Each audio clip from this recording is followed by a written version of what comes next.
Presenting by जय Ambe film Haripura. ऐसा हो नहीं सकता, उन्होंने निमंत्रण भेजा होगा और न भी भेजा हो तो अपने पिता के यहाँ ही तो चल रहे हैं।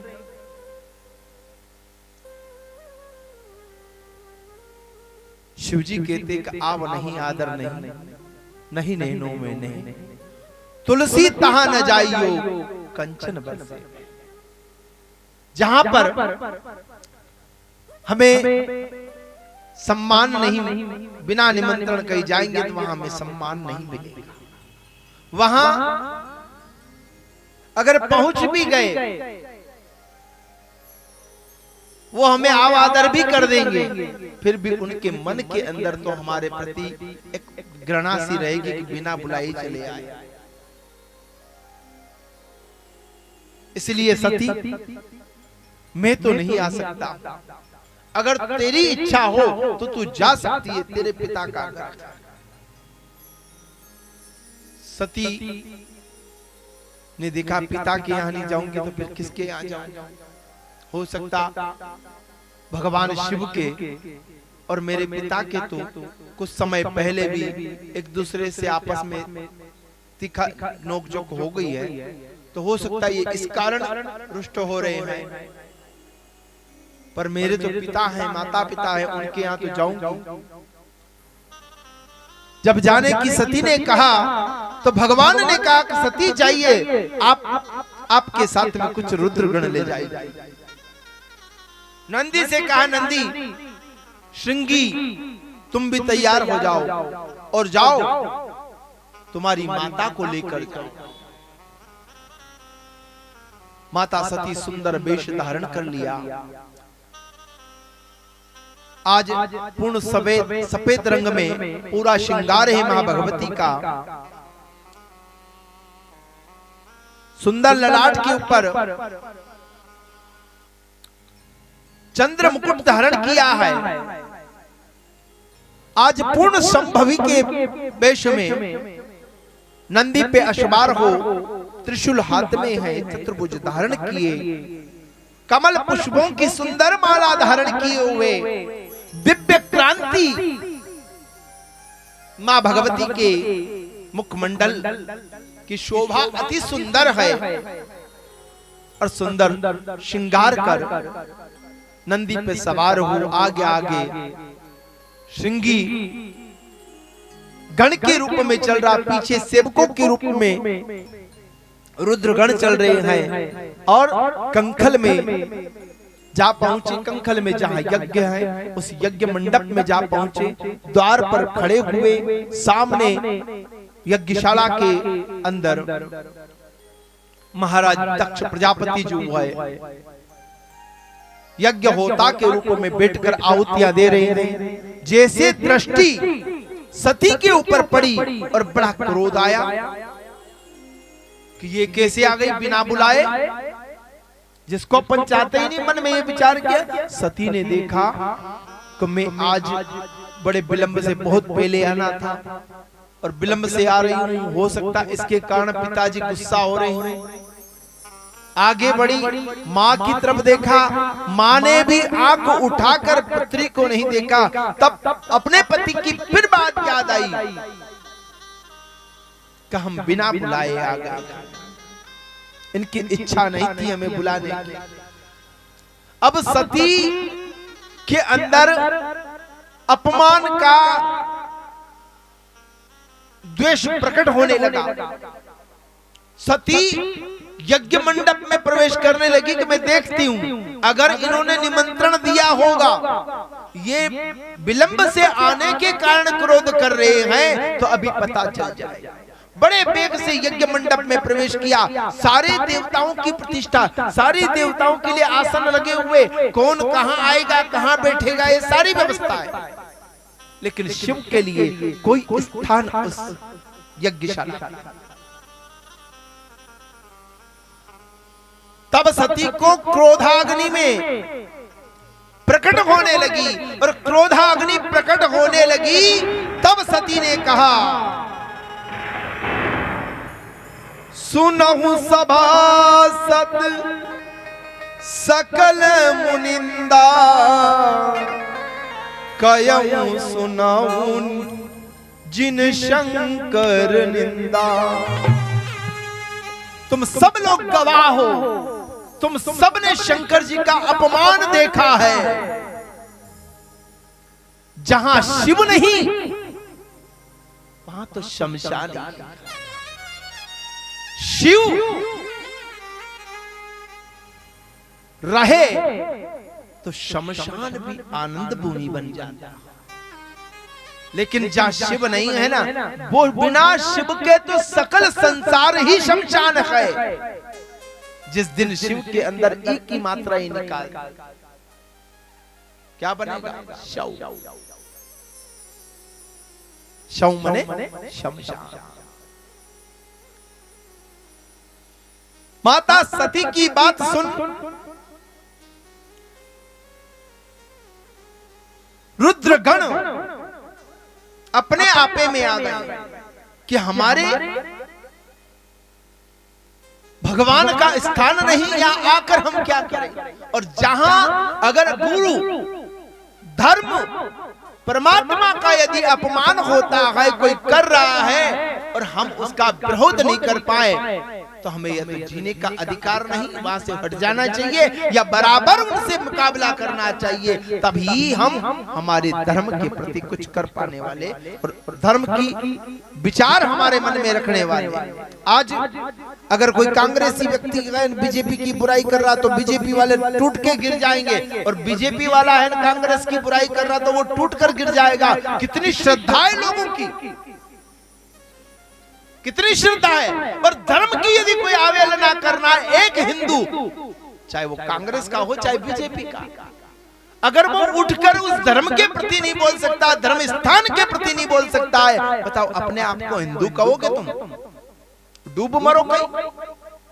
जब तुम एक पार्टी के लिए लड़ने के लिए तैयार हो जाते हो, एक संगठन के लिए लड़ने के लिए तैयार हो जाते हो, तो सनातन परंपरा के लिए लड़ने में तुम्हें कहां दिक्कत है? क्यों? कि वहां स्वार्थ नहीं मिलता, वो तो परमार्थ है। और पार्टियां तो क्या स्वार्थ है, उसके लिए तो चाहे जेब से पैसा भी खर्च करना पड़े तो वो भी हम केसबाजी भी कर लेंगे, लेकिन यहां नहीं कर पाए। धर्म के लिए जो लड़ता है, धर्म के लिए जो अपना समय देता है, वही श्रेष्ठ समय।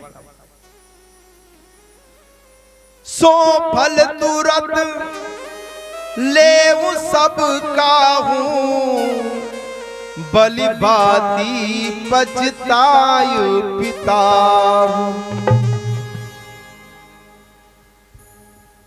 ये सुनते ही, ये शब्द आते ही और क्रोधाग्नि में जलकर सती ने अपने देह का त्याग कर दिया। बोलो भक्त और भगवान की। सती का देह त्याग हुआ और पूरा मंडप जो है वो यज्ञ मंडप नहीं, शमशान मंडप बन चुका था। रुद्रगणों ने एक को नहीं छोड़ा और लड़ाई झगड़ा करना शुरू कर दिया, तोड़ फोड़ करना शुरू कर दिया। दक्ष प्रजापति अपने आप से पछता रहे, जिसका रुद्र के गण इस विधि है, और उसी में से एक गण दौड़ता हुआ पहुंचा कैलाश, और कैलाश में जाकर भगवान शिव से कहते हैं, समाचार शंकर तब पाए, वीरभद्र करि कोप पठाए। शिवजी ने ये समाचार पाया और क्रोध आया, अपनी जटाओं को बिखेर दिया। शिव ने जटा बिखेर एक केस खींचकर भूमि पर फेंका। एक महारुद्र की उत्पत्ति हुई, जिसका विशालकाय शरीर भगवान शिव के सामने घुटने पर बैठ, हनुमान आसन में बैठकर प्रणाम किया। आदेश संभव। भगवान शिव ने अपने त्रिशूल से एक त्रिशूल प्रकट कर उसे दिया, कहा जाओ दक्ष यज्ञ को विध्वंस कर आओ। अब बताओ, जिसे हम जगत गुरु कहते हैं, आदि गुरु कहते हैं, वो परम जो कल्याण की देवता है, क्या वो यज्ञ को विध्वंस करेंगे? यज्ञ को नहीं, यज्ञ की तो रक्षा है, लेकिन वो यज्ञ कौन सा है? अहंकार यज्ञ को। अहंकार को जब विनाश नहीं करोगे तब तक सज्जन नहीं हो, कल्याण नहीं हो सकता।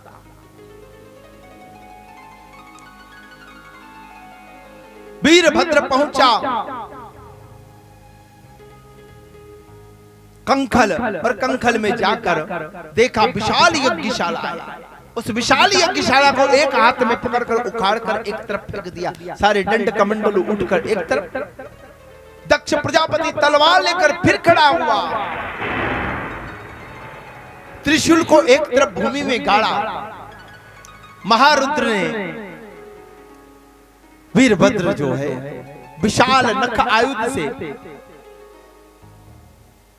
दौड़कर आया, तलवार लेकर दक्ष के कंठ को पकड़ा और कंठ को पकड़कर जैसे नाखून से दबाया, गर्दन कट चुकी और उठाकर यज्ञ कुंड में नारियल खोपरे के गोले की तरह उसे पूर्णावती कर दी जाए।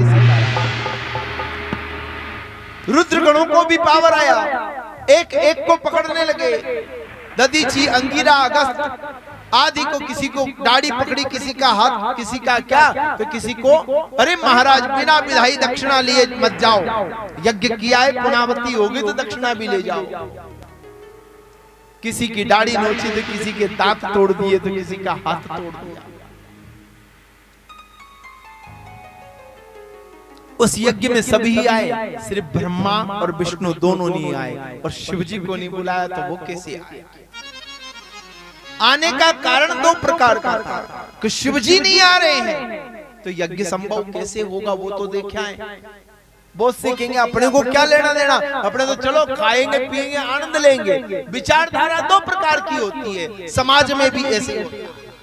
कोई खाने के लिए जाता है तो कोई समाज के दर्शन के लिए जाता है कि समाज मेला है, समाज के अंदर चलेंगे, दर्शन होगा, एक दूसरे से मिलनसार बढ़ेगा, इस भाव से भी जाता है।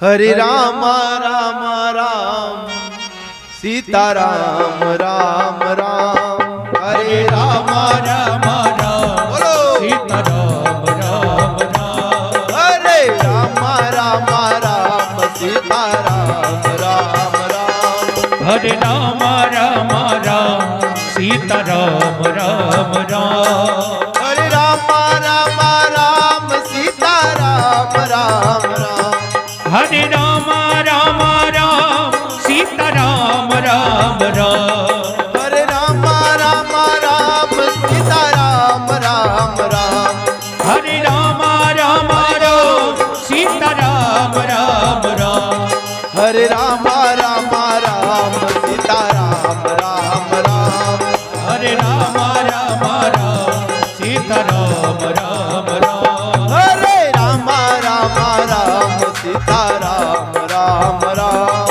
हरे राम राम राम सीता राम राम राम, श्री राम जय राम जय जय राम, जय राम जय राम जय जय राम, बोलो श्री राम जय राम जय जय राम, श्री राम जय राम जय जय राम, पतित पावन सीताराम, पतित पावन सीताराम, दशरथ राज दुलारे राम, दशरथ राज दुलारे राम, कौशल्या के प्यारे राम, कौशल्या के प्यारे राम, राम राम राम सीताराम राम राम, हरे राम राम राम सीता राम राम राम,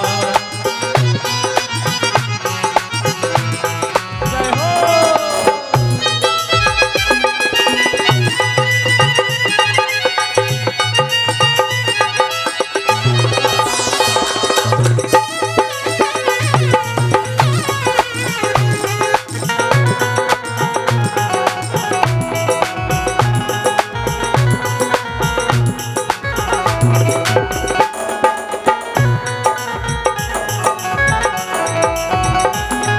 हरे राम राम राम सीता राम राम राम, हरे राम राम राम सीता राम राम राम, हरे राम राम राम सीता राम राम राम, हरे राम राम राम, हरे राम राम राम सीता राम। बोलो भक्त और भगवान की। जय। अच्छा अच्छा, कल की कथा तुलसीदास जी की जो कथा चरित्र सुनाया था, किस किसने नहीं सुना? सबने सुना है। कल काले कथा होनी थी ना, तुलसी जी किसान की तो सब होनी। तो ये बताओ, नहीं सुना? एक दो ने, चलो मैं सुना देता हूं कि तुलसीदास जी कहां रहते थे।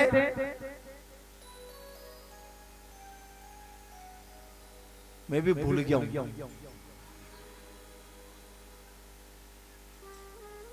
बनारस में, काशी में रहते थे ना, झोपड़ी बनाकर, और रोज दिशा जंगल जाते थे तो पानी कहां डालते थे? एक बबूल के झाड़ में डालते थे। फिर क्या हुआ? कल की कथा में भूत प्रकट हुआ, है ना? और क्या कहा उसने? मांगो तुम्हें क्या चाहिए। तुलसीदास जी ने चारों तरफ देखा, कुछ दिखाई नहीं दिया। तब तुलसी जी ने कहा, क्या मांगू भैया, तू मुझे क्या करवा दे? राम दर्शन करवा दे। उसने क्या कहा? मुझे नाम दर्शन की बात कर रहे हो, नाम सुनने का और बोलने का भी अधिकार नहीं है। तो बताओ किसको नहीं है? बाकी इंसानों को। तो मैंने देखा है, चलो महिला मंडल के तो हाथ हिल रहे हैं, लेकिन पुरुषों के तो हाथ और जिह्वा मन मन में बोल रहे हो, तो शर्मा कहाँ की?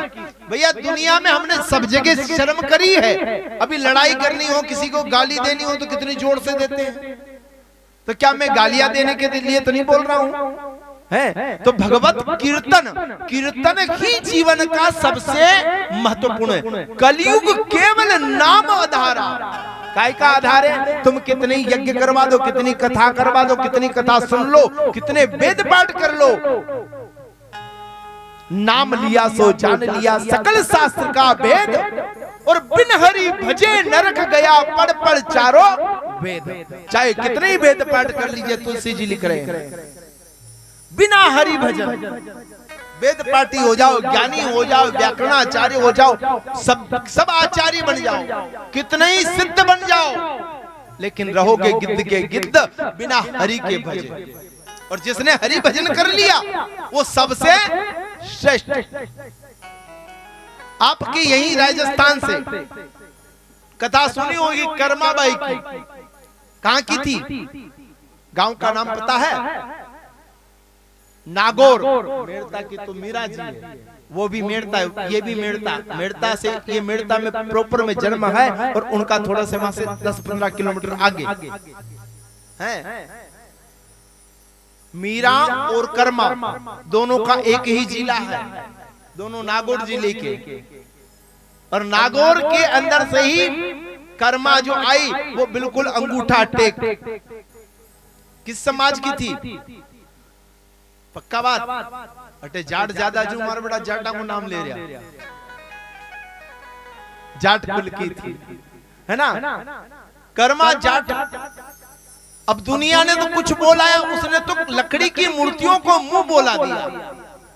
वो कर्मा थी, वो पढ़ी लिखी नहीं थी, उसको सिर्फ इतना पता था कि उसके दादाजी जब जगन्नाथ भगवान गए जगन्नाथपुरी, तो वहां से लकड़ी की प्रतिमा ले आए थे और उनको घर पे स्थापित करके और उनकी पूजा भोग लगाते थे। उसी से प्रीति हो, भक्ति हो तो कर्मा जैसी, तो मूर्ति बोले काठ की, काठ कहते लकड़ी की। तो भैया पढ़े लिखे होने से कुछ नहीं होगा, क्योंकि आज की शिक्षा में तो संस्कार वैसे ही गायब है। गणेश नहीं पढ़ाया जाता, गधा पढ़ाने का परंपरा शुरू हो गई है। तो बताइए, जहाँ संस्कार विहीन शिक्षा है तो उस समाज का क्या होगा? इसलिए हमारा सत्संग ही एक ऐसा सहारा है जिसके द्वारा हमारी समाज को संस्कार और शिक्षा दोनों एक साथ मिलती है। तो बराबर भगवत कीर्तन जो है ना, क्या करना चाहिए? समय समय पे बोलना है, क्योंकि कथा रोकने के लिए, जैसे स्टॉप डैम बनाते ना, नदी तो बहती है लेकिन पानी फिर बहकर क्या होता है, बरसात का इतना पानी गिरा जो सब बहकर पुनः सागर में चला जाता ना। तो अभी सरकार ने क्या योजना बनाई? जगह जगह डैम बनाओ, उससे पानी रोको। तो ऐसे ही ये ज्ञान गंगा रूपी गंगा का प्रवाह हो रहा है ना, तो ये बहकर इधर से सुनकर इधर निकल जाएगी ना। फिर तुम्हारे पास क्या बचेगा? कुछ भी नहीं। तो उसके लिए अपने को बीच में स्टॉप डैम लगाना है, काहे का कीर्तन रूपी। ये कीर्तन रूपी पत्थर जो है हमारे पुण्य को रोक लेता है और हमें वो दिव्य ज्ञान हमारे भीतर समावेश हो जाता है। इसलिए बढ़िया कीर्तन बोलना, ताली। कीर्तन का अर्थ है जो तन जिसके अंदर हिलने लग जाए और मन आनंदित हो जाए। और कीर्तन की अन्य जगह फिर और करूंगा, समय के चलते अपन आगे चलते फिर और महिमा बताऊंगा। कीर्तन की महिमा अनंत है। हरे राम राम राम सीता राम राम राम, बोलो राम राम राम सीता राम राम राम। हरे राम राम राम सीता राम राम राम। हरे राम राम राम सीता राम राम राम। हरे राम राम राम सीता राम राम राम। हरे राम राम सीता राम राम राम। हरे राम राम राम सीता राम राम राम। हरे राम राम राम सीता राम राम राम। हरे राम राम राम सीता राम राम राम। हरे राम राम राम सीता राम राम राम।